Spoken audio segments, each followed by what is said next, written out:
19. Congratulations, Herrera. You are officially the new captain of Station 9. Yes, let's do it. Is this a breakup? Do you want it to be a breakup? This. Fine.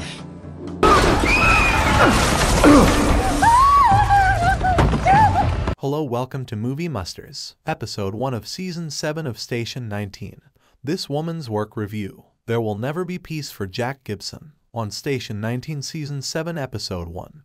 They wasted no time getting right into the thick of things. If the debut accomplished anything, it was to serve as a reminder of just how unique this series is and how sad it is that we're losing it. It's clear that they will take us on an emotional roller coaster for this final season, even if many viewers are still fighting to save the show. Adopting Little Liam, episode 1 of season 7 of Station 19. With Dixon's passing dragging Emmett back into our lives, Jack's life and career in jeopardy. The hour was tough, with Andy unable to deal with her first day as chief taking place as her best friend was battling for his life. In light of everything, Theo's success in his FCK boy phase following his canoodling with the erratic Kate in the coat room during Station 19 season 6 episode 18 seems insignificant. Keeping Captain Tall, episode 16 of season 6 of Station 19. And how little Victoria Hughes cared about Theo's trivial behind was one of the hour's best scenes. It was better than her being wounded or furious, and it was the most satisfactory approach to resolve that plot point. She was indifferent. I'm very proud of him because he has worn her out to the point where she is checking out on him.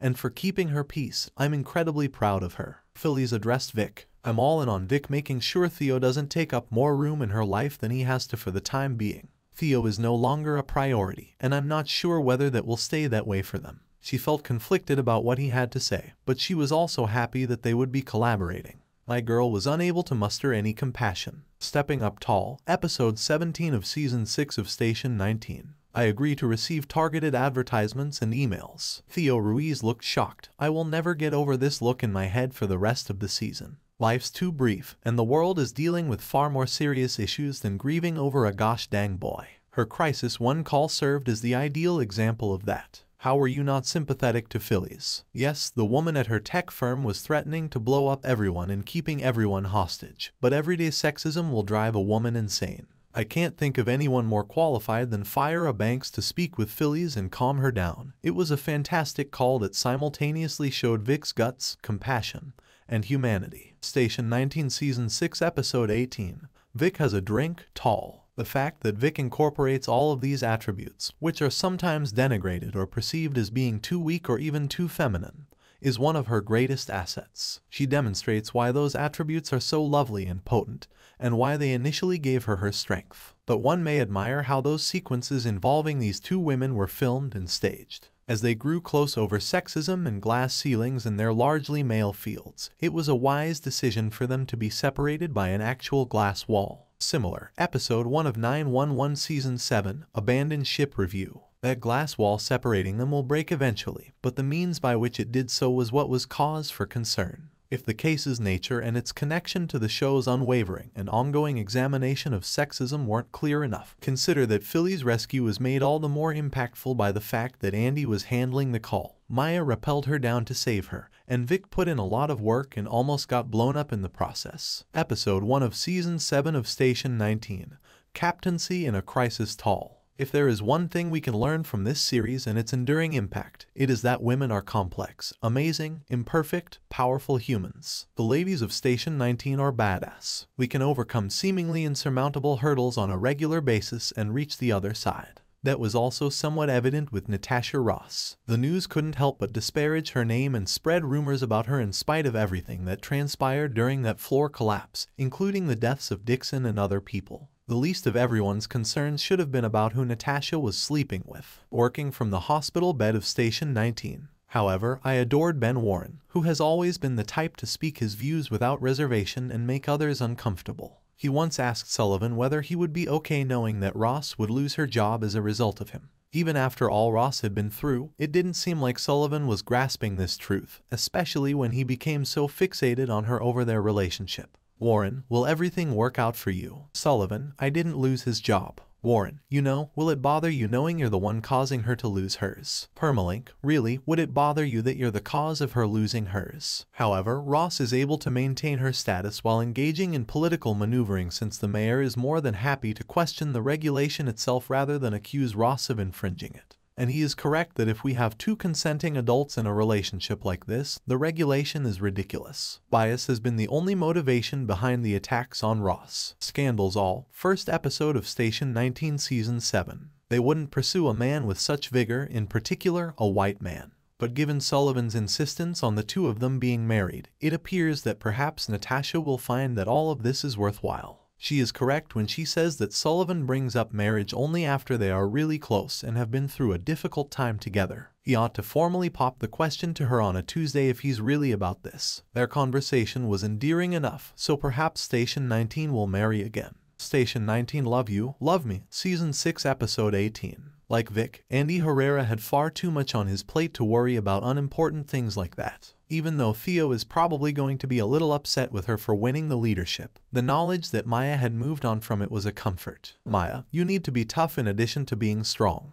We are not endowed with the luxury of error. Delusion Jack, she's right, as much as I hate to say that. Permalink, she's right, as much as I hate to say it. We also got a nice sequence with Andy and Maya together, as well as a Jack hallucination. Maya is aware that she faced a difficult task in her role, and that a number of circumstances played a part in her dismissal as captain. Sure, he made a few mistakes, but it was also much more than just her gaffe. And she is aware of this and realizes how crucial it is to sort of hand the reins over to Andy. Dedicated and intimate Episode 1 of Season 7 of Station 19. Regretfully, Andy will bear the whole weight of the department and everything else since, as a woman and a woman of color, she will be held accountable for her mistakes 3 times as much. Should she commit any significant error, they will revert to the current practice of appointing men to these powerful posts, and never look back, believing that they gave diversity hires an opportunity, and that they failed or fell short of expectations. Andy, the station has never seen a better damn captain than me. Delusion Jack, you understand now. Permalink, the station will never have a better damn captain than me. Maya delivered her message concisely and to the point. However, Andy needed to hear it exactly, and it served as a helpful reminder for her to keep in mind. The reason there are so many similarities between Andy and Natasha is that Andy learns from Natasha how difficult it is for women of color to navigate these positions of power. A concern for a tall friend, Station 19 Season 7 Episode 1. Naturally, as insightful as Maya's counsel was, it just made things worse for Andy,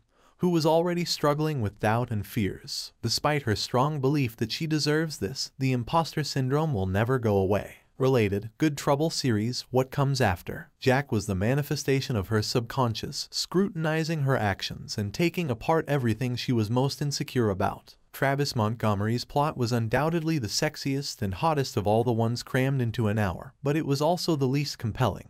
Deep in contemplation, Tall, Season 7 premiere of Station 19. Emmett is a terrific character, so it's always nice to see him, and the story had a nice continuation following Dixon's passing. It was poignant for Travis to be able to inform Emmett of Dixon's final remarks and provide some measure of closure in doing so. Emmett, what took place? You were with him, she said. Travis, despite being beneath a concrete slab, he remained composed while we attempted to free him. He mentioned you. Permalink, despite being under a concrete slab, he remained composed while we attempted to free him. He spoke. Emmett was entitled to hear those things directly from his father. Probably feels like a lot of time spent not having his father's unwavering support and affection. But then, with that incredibly intense makeout session and a sex scene that reminded us of the benefits of having the 10 o'clock schedule, it seemed like Travis, who should know better, was taking advantage of Emmett's misery. Tall and facing Emmett in the first scene of Station 19 Season 7. Not only did Travis deceive Lee, but he also kept Lee's whereabouts a secret from Emmett, who is still in mourning. Everything about the scenario is a disaster. Additionally, Travis frequently has some irksome tales. They've thoroughly defeated the infidelity cliché. However, our other queer couple is currently enjoying their finest life. Seeing Carina DeLuca and Maya in a loving and healthy relationship is just so fulfilling. They've been through hell together and back. And it was funny to hear Carina attempt to express that exact feeling, claiming that everything seemed more apparent at this point. Kiss Tall, Marina Hospital, Station 19 Season 7 Episode 1. It seems like their life together is only getting started based on the decisions they are making. They both truly deserve to live in a home where they may include elements of each other and make it their own. Letting rid of the apartment and all the bad memories and starting over in a new location is a fantastic indication for them. Let us be his mothers. Maya, Permalink, suppose we were his mothers. The fact that they desire a house big enough for their children further shows how serious they are about becoming parents. Everything seems so good, and by now, I can trust and hope that they'll have one of the nicest endings and closure, no matter how things work out for the series. Marina family, height, first episode of Season 7 of Station 19. Considering that Maya Bishop was the one who brought up adopting a baby, it was also a testament to her development and the extent of her rehabilitation to Liam. It's probably something Carina needed to hear. She received confirmation that Maya shares her commitment to starting a family. We appreciate that Maya is in her work-life balance phase. If these two adopted Liam, it wouldn't be Station 19. And adopting someone wouldn't be an emotional process that puts them through their paces and makes them feel like roller coasters. Adopting little Liam, Episode 1 of Season 7 of Station 19. Even for the ordinary couple, the adoption procedure is not easy, much less when it comes to a same-sex adoption involving two women in different professions. However, I fully intend to accompany them on this voyage. Carina, a few things are now evident. Maya, concerning what? Carina, both of us. Maya, did you not understand us before? Permalink, did you not understand us before? It's a lovely way to honor Liam's mother, and they can also do the right thing by him and his mother. But let's go back to Jack. Why is that man incapable of enjoying happiness? Cooking duty episode 14 of season 6 of Station 19. Even though it is devastating, it makes logical that they are treating him like he had CTE. Although that is something that does happen to people in the field, stories like this one don't often address it. I simply detest that Jack Gibson's life is limited to being a firefighter. I can't even begin to imagine what he would be like in a non-firefighting capacity. This news will not go down well with him at all. It's the largest obstacle he will encounter, but ideally his Station 19 support system and Martha, who was truly amazing this episode, will help him get through it. Station 19 bonding time, Season 6 Episode 17. She was entitled to complain about not receiving a call right away, given that she is the only relative he has had outside of that station. It seemed strange for Andy to call Jack's biological sister, who he didn't really see or spend much time with. But this episode demonstrated how much he means to her, and to Warren in particular, and it was encouraging to learn about the closeness Warren's children had with Jack. This is a bitter pill to take, and Jack will never be the same. Now that he is unable to put out flames, how does his life appear to him? Concerned about my family, Episode 9 of Season 6 of Station 19. I give it to you, Station 19 film crew. Do you think Liam's adoption by Maya and Carina excites you? What do you think of Jack's ailment that could end his career? If you haven't already, please share your thoughts below and sign the Save Station 19 petition to have your opinion heard.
Please don't forget to like, comment, share, and subscribe for more videos. Thanks for watching.